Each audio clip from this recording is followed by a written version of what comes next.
আসসালামু আলাইকুম সবাইকে। বাংলাদেশ সেনাবাহিনী 2025 আজকের টিউটোরিয়ালটি খুবই গুরুত্বপূর্ণ, কারণ আপনি বাংলাদেশ সেনাবাহিনী 2025-এ অ্যাপ্লাই করেছেন।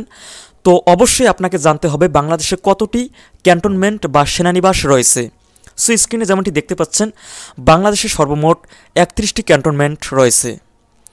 সো দেখুন, আপনি যেহেতু বাংলাদেশ সেনাবাহিনীতে অ্যাপ্লাই করেছেন বা করবেন বলে ভাবতেছেন, যেহেতু 31শে জানুয়ারি পর্যন্ত সময় রয়েছে, তো যাই হোক, যেহেতু বাংলাদেশ সেনাবাহিনীতে আপনি অ্যাপ্লাই করেছেন, অবশ্যই আপনাকে বাংলাদেশে সর্বমোট কতটি ক্যান্টনমেন্ট রয়েছে অবশ্যই আপনাকে জানতে হবে। সো দেখুন, বাংলাদেশে যেহেতু 31টি ক্যান্টনমেন্ট রয়েছে, তা কিন্তু সবার মনেই অজানা, অনেকেই হয়তো জানেন না। কিন্তু আজকের এই ভিডিওতে আমি বাংলাদেশের সকল ক্যান্টনমেন্টের সাথে পরিচয় করিয়ে দেব। সো ভিউয়ার্স, আপনাদের কাছে শুরুতেই আমাদের রিকোয়েস্ট, এই ভিডিওতে একটি লাইক করে দিন এবং কমেন্ট করে আপনার মতামত জানিয়ে দিন এবং বেশি বেশি শেয়ার করবেন। এবং আমাদের চ্যানেলে এখন পর্যন্ত আপনি নতুন হয়ে থাকলে চ্যানেলটিকে সাবস্ক্রাইব করে পাশে থাকা বেল আইকনটি প্রেস করে দিয়ে অল করে রাখবেন, যাতে এরকমই গুরুত্বপূর্ণ ভিডিও আপলোড করার সাথে সাথে আপনি দেখতে পারেন বা জানতে পারেন। সো দেখুন, এখানে হোয়াটসঅ্যাপ নাম্বার দেখতে পাচ্ছেন। আপনার ইমার্জেন্সিতে কোনো কিছু জানার থাকলে হোয়াটসঅ্যাপে নক করবেন। সো এখন আমরা স্টেপ বাই স্টেপ দেখে নিব কোন সেনানিবাস কোথায় অবস্থিত। সো দেখুন, বান্দরবান সেনানিবাস, প্রথমেই বান্দরবান সেনানিবাস। এই সেনানিবাসটি বান্দরবান জেলায় অবস্থিত। এরপর আসিয়া আলীকদম সেনানিবাস, এটিও বান্দরবান জেলায় আলীকদম উপজেলায় অবস্থিত। এরপর আসি চট্টগ্রাম সেনানিবাস, এটি চট্টগ্রাম জেলায় অবস্থিত। এরপর কুমিল্লা সেনানিবাস, কুমিল্লা জেলায় অবস্থিত। ঢাকা সেনানিবাস, বাংলাদেশের ঢাকা শহরে অবস্থিত একটি সেনানিবাস। এখানে বাংলাদেশ সেনাবাহিনীর সদর দপ্তর অবস্থিত। এরপর আসি দীঘিনালা সেনানিবাস, এটি খাগড়াছড়ি জেলার দীঘিনালা উপজেলায় অবস্থিত।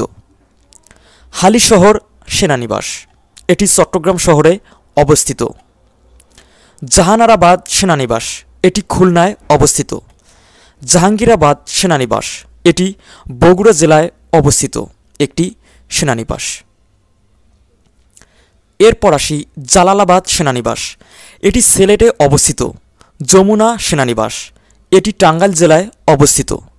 যশোর সেনানিবাস, এটি যশোর শহরে অবস্থিত। কাপ্তাই সেনানিবাস, এটি রাঙ্গামাটিতে অবস্থিত। খাগড়াছড়ি সেনানিবাস, এটি খাগড়াছড়ি জেলায় অবস্থিত। বীর উত্তম শহীদ মাহবুব সেনানিবাস, এটি দিনাজপুর পার্বতীপুরে অবস্থিত। বগুড়া সেনানিবাস, এটি বগুড়া শহরে অবস্থিত। মিরপুর সেনানিবাস, এটি ঢাকা মিরপুরে অবস্থিত। আরেকটা কথা বলে নিচ্ছি, যে আপনারা যারা বাংলাদেশ সেনাবাহিনী 2025-এ অ্যাপ্লাই করেছেন, সো তারা অনেকেই একটা কোশ্চেন করতেছেন যে আপনাদের যে ট্রেনিং সেন্টার রয়েছে, ট্রেনিং সেন্টার আপনি এই জেলায় বসবাস করেন বা এইখানে আপনার বাসা, আপনার ট্রেনিংটা কোথায় হতে পারে। সো ট্রেনিং হওয়া নিয়ে আমরা একটা ভিডিও নিয়ে আসবো, এজন্য অবশ্যই আমাদের সাথেই থাকতে হবে। এবং একটি লেটেস্ট ভিডিও আমি আপলোড করেছি, সেখানে বলা হয়েছে যে SMS কবে দিবে, বাংলাদেশ সেনাবাহিনীতে যারা অ্যাপ্লাই করেছেন SMS কবে দেবে, এ নিয়ে বিস্তারিত আলোচনা করা হয়েছে। ওই ছোট্ট ভিডিওটি আপনারা দেখে নিতে পারেন। সো অবশ্যই চ্যানেলে একটু ভিজিট করে চেক দেবেন ভিডিওগুলি, তাহলে আপনার মনে থাকা সকল প্রশ্নের উত্তর পেয়ে যাবেন। সো অবশ্যই আপনাদের নতুন কোনো কিছু জানার থাকলে অবশ্যই কমেন্ট করে জানিয়ে দেবেন। আপনার কমেন্টের উপর ভিত্তি করে আমরা ভিডিও নিয়ে আসব। সো এখন আমরা দেখতেছি ময়মনসিংহ সেনানিবাস, এটি ময়মনসিংহে অবস্থিত। শেখ রাসেল সেনানিবাস, এটি শরীয়তপুরে অবস্থিত। পোস্তগোলা সেনানিবাস, এটিও ঢাকা শহরে অবস্থিত। কাদিরাবাদ সেনানিবাস, এটি নাটোরে অবস্থিত। রাজেন্দ্রপুর সেনানিবাস, এটি গাজীপুরে অবস্থিত। রাজশাহী সেনানিবাস, অবস্থান রাজশাহীতে। রামু সেনানিবাস, এটি কক্সবাজারে অবস্থিত। রাঙ্গামাটি সেনানিবাস, রাঙ্গামাটি জেলায় অবস্থিত।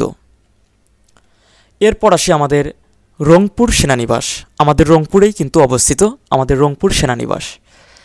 সৈয়দপুর সেনানিবাস, অবস্থান সৈয়দপুর শহরে।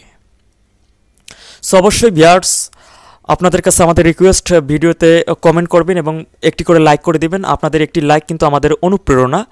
সো পরবর্তী নেক্সট ভিডিও তৈরিতে উৎসাহ জাগায়। অবশ্যই একটি ভিডিওতে লাইক করে দিবেন, একটি করে লাইক করে দিলে আমাদের উৎসাহ জাগে পরবর্তী ভিডিও ক্রিয়েট করার, এবং চ্যানেলটিকে সাবস্ক্রাইব করে একটু সাপোর্ট দিবেন।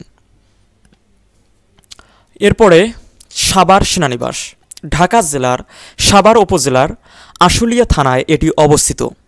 শহীদ সালাউদ্দিন সেনানিবাস ঢাকা বিভাগের টাঙ্গাইল জেলার ঘটাইল উপজেলায় অবস্থিত। মাঝিরা সেনানিবাস এটি বগুড়া জেলায় অবস্থিত।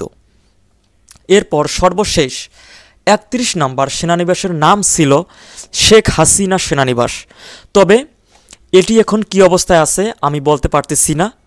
সো যেহেতু সর্বশেষ ৩১ নম্বর সেনানিবাসের নাম ছিল শেখ হাসিনা সেনানিবাস, সেই কারণেই কিন্তু আপনাদেরকে জানিয়ে দিচ্ছি ভিডিওর মাধ্যমে।